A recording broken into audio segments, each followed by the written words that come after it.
Hey yo, man. Any rappers that feed into what 6ix9ine is doing, any gang members in New York City, any GDs anywhere in the country that feed into what 6ix9ine is doing, and they go at him, if they even respond to him in a rap lyric, or worse, if they try to attack him in the street, they deserve to go to jail.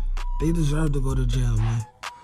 6ix9ine is, this dude is going harder.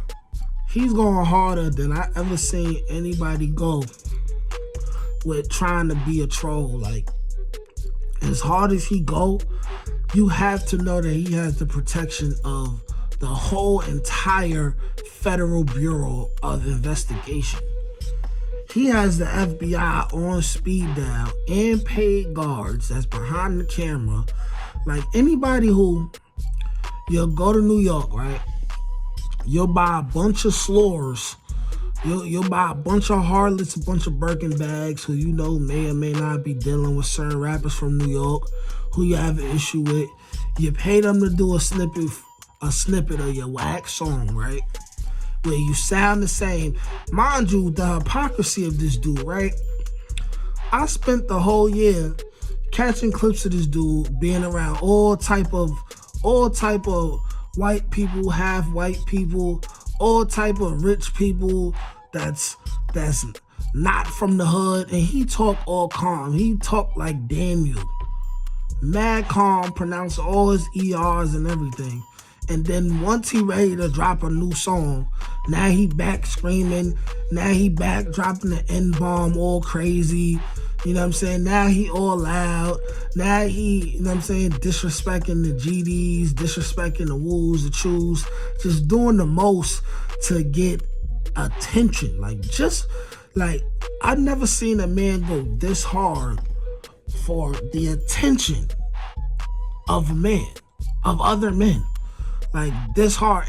And any GD, any Woos, any Chews, anybody from New York who chooses to respond to him and give this man clout, either you're in it with him to help him stay relevant, or you're just an idiot. And if you do anything to him, and you're a GD, a Woo, a Chew, if you feed into what this man is doing, and you do anything to him, and you allow him to trick you off the street, you deserve to be tricked off the street, man. Because this is blatant. You got to understand, he literally does the same thing, but it has less of an effect every single time.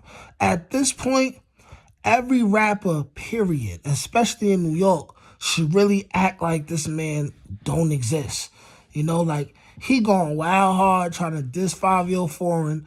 They was trading back. They was trading shots back and forth months ago. He already invited 5-Year Foreign to the Frank stand. He already made fun of 5-Year Foreign mans who got clapped about a year ago. He already did this. So now when he about to come out and he want to drop a new record, he doing the same thing he did last time. Dissing 5-Year Foreign. Dissing Lil Durk. Lil Durk at the height of his career. Last time he mentioned Lil Durk act like Tekashi 6ix9ine didn't even exist. So now what he doing now? He not addressing Lil Durk no more because he know Lil Durk is too big to address him now. And now he talking about 5-Year Foreign because he feel like him and 5-Year Foreign is at the same playing level. And what 5-Year Foreign need to do is go the Lil Durk route and just act like this guy does not exist. You know what I'm saying? Because this guy is a walking Federal Bureau of Investigations charge. He's a walking FBI case. It's like, he not even playing fair. He's a known informant, right?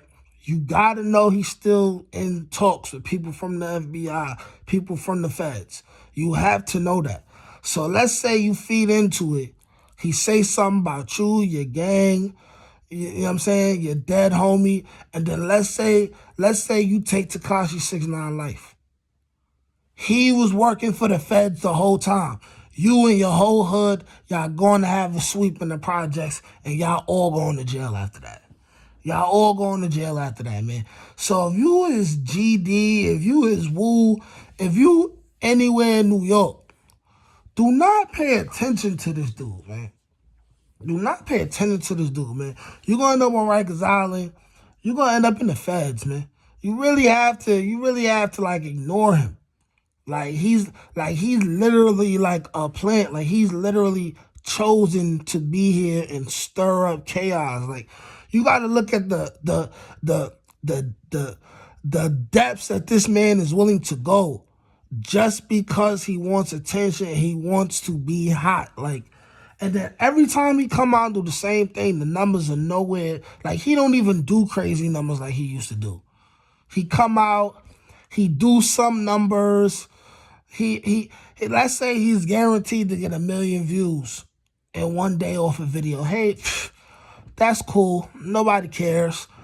I mean, let's say he drops a new song. New song ends up maybe top 20, top 30, top 40 of the charts.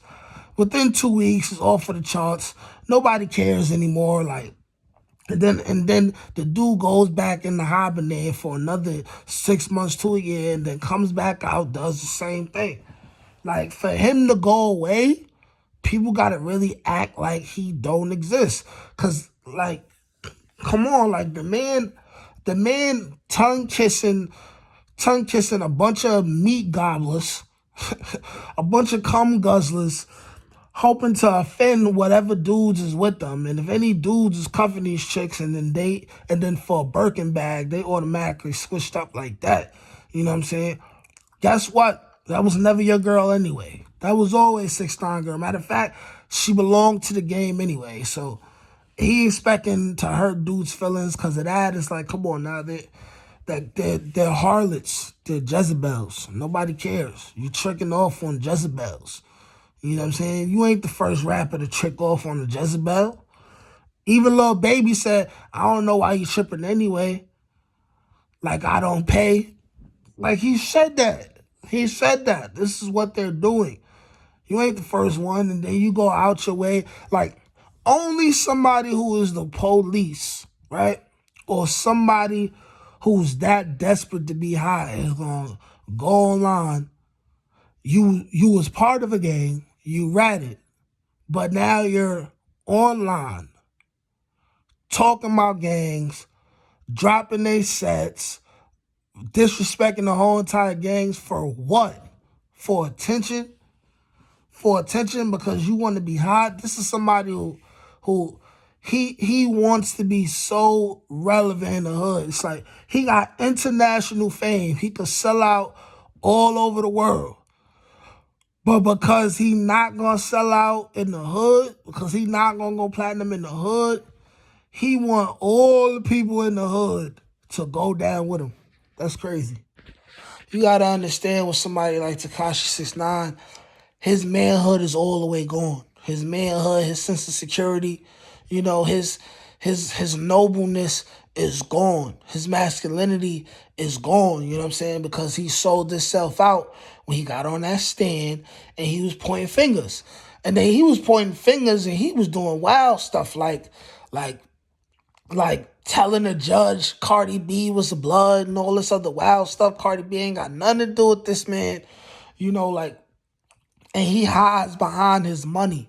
He hides behind the fact that he's rich to make himself seem more important than he is when, hey, cool, you're rich. But he would trade his riches just to be respected in the hood where he come from. He would trade his riches for that. And he got to hide behind it. He got to hide behind, you know, he got to flash money every time he on camera. Talk about how rich he is. He got to show his chain, show his jewelry. He got to show himself having some type of dominance over women. When in all due reality, you know, in all due reality, he's a simp.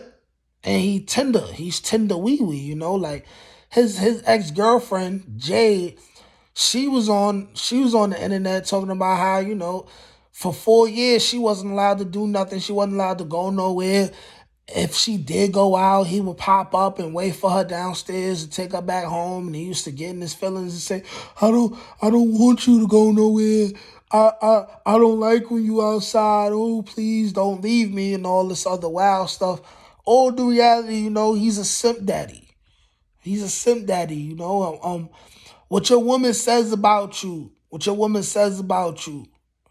after y'all break up, because you know, even you could break a woman hard and everything, but when she ain't got nothing positive to say about you at all after y'all break up, you know what I'm saying? Chances are there's no redeeming qualities about you, you know? Like, this is somebody who, no matter how much money he makes, no matter how many tours he sells outside of America, this is somebody who would trade all his riches just to be accepted by the hood again.